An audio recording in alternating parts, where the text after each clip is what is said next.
تريدين التخلص من نزلة البرد والتخلص من الزكام والسعال؟ إليك هذا المشروب السحري الذي سيعمل على علاج كل هذه المشاكل في 3 أيام فقط. ستتحسن حالتك وتتخلصين من نزلة البرد للأبد. لعمل الوصفة سنحتاج لحبة برتقال.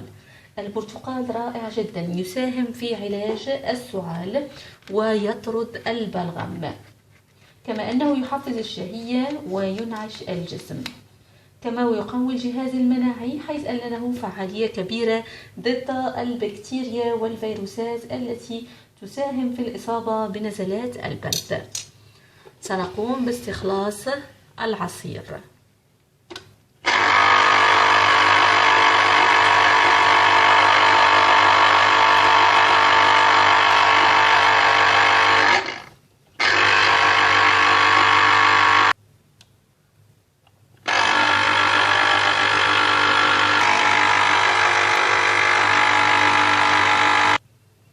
وها هو عصير البرتقال بعد استخلاصه.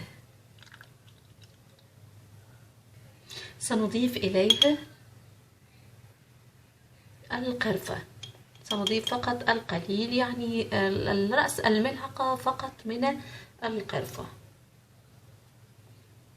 هي الأخرى رائعة جدا بحيث تعالج الإنفلونزا وأيضا الزكام ونزلات البرد، كما تساهم في التخلص من البلغم وتعالج التهاب الحلق واحتقانه.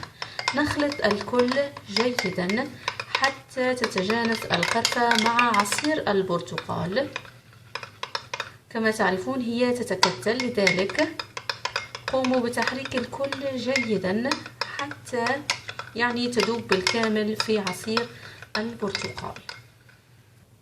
بعد تحضير هذا المشروب يشرب مباشرة حتى لا نفقد الفيتامين سي الموجود في عصير البرتقال. يحضر ويشرب مباشرة بعد تحضيره، يشرب قبل الخلود للنوم. نداوم على ذلك 3 أيام وستلاحظون الفرق بأنفسكم. ستتخلصون من نزلة البرد بسرعة وتتخلصون من ألم الرأس ومن ارتفاع الحمى. داوموا عليه كما ذكرت لمدة 3 أيام وستحصلون على نتيجة مذهلة. إن كان لديكم أي استفسار اتركوا تعليق أسفل الفيديو، وشكرا على المشاهدة.